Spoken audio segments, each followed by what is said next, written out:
Hello, my name is Dan Boneh, and I'd like to welcome you to my course on cryptography that I'll be teaching at Stanford University this quarter. This quarter I'm experimenting with recording the lectures and having the students watch the lectures online. In fact, anyone is welcome to watch the lectures and join the course. This is an experiment, so we'll see how it goes. My goals for this course are basically to teach you how cryptographic primitives work. But more importantly, I'd like to teach you how to use cryptographic primitives correctly and reason about the security of your constructions. We will see various abstractions of cryptographic primitives, and we'll do some security proofs.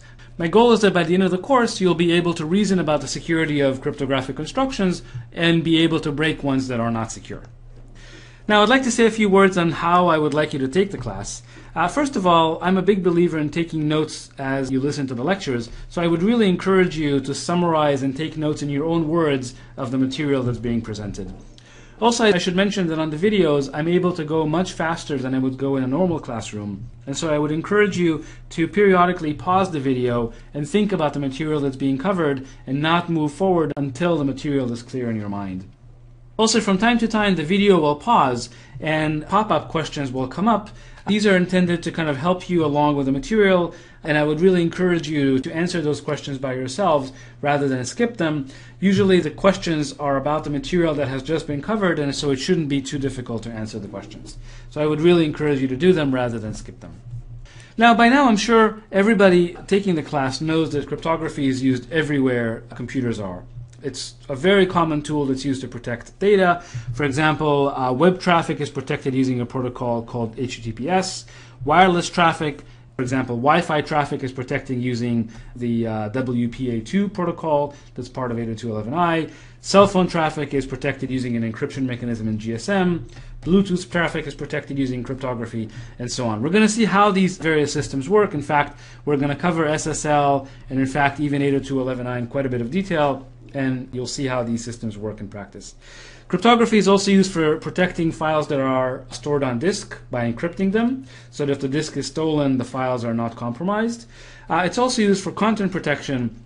For example, when you buy DVDs and Blu-ray discs, the movies on these discs are encrypted. In particular, DVD uses a system called CSS, the Content Scrambling System, CSS, and Blu-ray uses a system called AACS. We'll talk about how CSS and AACS work. It turns out that CSS is a fairly easy system to break, and we'll talk about how we'll do some cryptanalysis and actually show how to break encryption that's used in CSS. Cryptography is also used for user authentication and many other applications that we'll talk about in the next segment.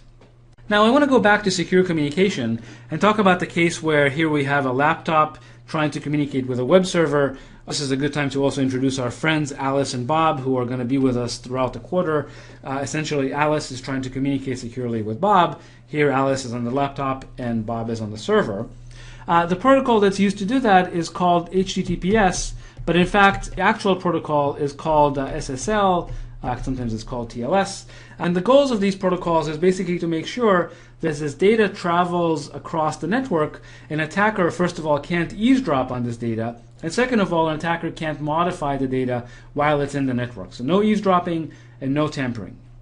Now, as I said, the protocol that's used to secure web traffic, called TLS, actually consists of two parts. The first part is called this handshake protocol, where Alice and Bob talk with one another, and at the end of the handshake, basically a shared secret key appears between the two of them. So both Alice and Bob know this secret key, but an attacker looking at the conversation has no idea what the key K is. Now, the way you establish this secret key, the way you do the handshake, is using public key cryptography techniques, which we're going to talk about in the second part of the course. Now, once Alice and Bob have the shared key, they can use this key to communicate securely by properly encrypting data between them. And in fact, this is going to be the first part of the course, which is essentially once the two sides have a shared secret key, how do they use that secret key to encrypt and protect data that goes back and forth between them. Now, as I said, another application of cryptography is to protect files on disk. So here you have a file that happens to be encrypted, so that even if the disk is stolen, an attacker can't actually read the contents in the file. And if an attacker tries to modify the data on disk, the data in the file while it's on disk, when Alice tries to decrypt this file, that will be detected, and she'll then basically ignore the contents of the file. So we have both confidentiality and integrity for files stored on disk. Now, I want to make a minor philosophical point that in fact storing encrypted files on disk is very much the same as protecting communication between Alice and Bob.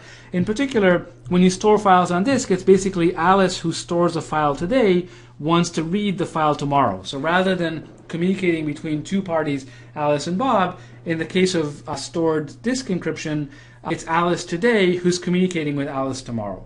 But really the two scenarios, secure communications and secure files, are kind of philosophically the same. Now, the building block for securing traffic is what's called symmetric encryption systems. And we're going to talk in the first half of the course extensively about symmetric encryption systems. So in a symmetric encryption system, basically the two parties, Alice and Bob, share a secret key K, which the attacker does not know. Only they know the secret key K. Now they're going to use a cipher which consists of these two algorithms, E and D. E is called an encryption algorithm, and D is called a decryption algorithm. The encryption algorithm takes the message and the key as input and produces a corresponding ciphertext.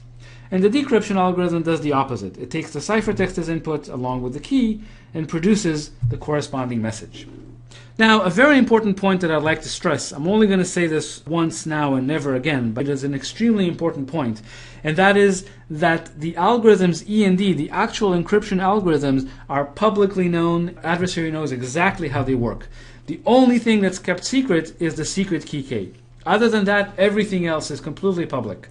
And it's really important to realize that you should only use algorithms that are public, because those algorithms have been peer-reviewed by a very large community of hundreds of people for many, many, many years. And these algorithms only begin to be used once this community has shown that they cannot be broken, essentially.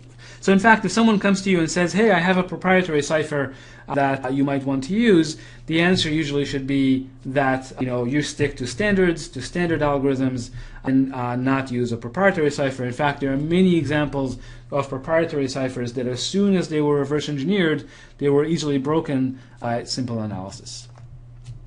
Now, even in the simple case of symmetric encryption, which we're going to discuss in the first half of the course, there are actually two cases that we're going to discuss in turn. The first is when every key is only used to encrypt a single message. We call these one-time keys. Okay, so for example, when you encrypt email messages, it's very common that every single email is encrypted using a different symmetric key. Yeah, different symmetric cipher key. Because the key is used to only encrypt one message, there are actually fairly efficient and simple ways of encrypting messages using these one-time keys, and we'll discuss those actually in the next module. Now, there are many cases, in fact, where keys need to be used to encrypt multiple messages. We call these many-time keys. For example, when you encrypt files in a file system, the same key is used to encrypt many, many different files. And it turns out if the key is now going to be used to encrypt multiple messages, we need a little bit of more machinery to make sure that the encryption system is secure. In fact, after we talk about one-time keys, we'll move over and talk about encryption modes that are specifically designed for many-time keys, and we'll see that there are a couple more steps that need to be taken to ensure security in those cases. Okay, the last point I want to make is that there are a couple of important things to remember about cryptography. First of all, cryptography, of course, is a fantastic tool for protecting information in computer systems. However, it's also very important that cryptography has its limitations. First of all, cryptography is really not the solution to all security problems. For example, if you have software bugs, then very often cryptography is not going to be able to help you. Similarly, if you're worried about social engineering attacks, where the attacker tries to fool the user into taking actions that are going to hurt the user, then cryptography is very often actually not going to help you.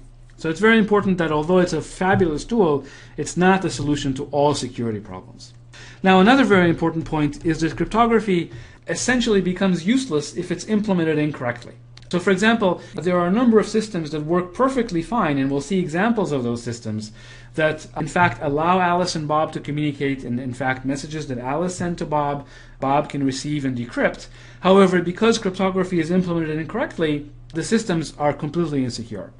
And actually, I should say that I like to mention an old encryption standard called WEP, that's used for encrypting Wi-Fi traffic.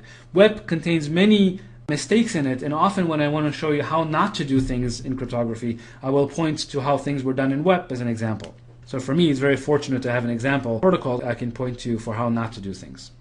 And finally, a very important point that I'd like you to remember is that cryptography is not something you should try to invent and design yourself. As I said, there are standards in cryptography, standard cryptographic primitives, which we're going to discuss at length during this course. And primarily, you're supposed to use these standard cryptographic primitives and not invent these primitives yourself. The standards have all gone through many years of review by hundreds of people, and that's not something that's going to happen to an ad hoc design. And as I said, over the years, there are many examples of ad hoc designs that were immediately broken as soon as they were analyzed.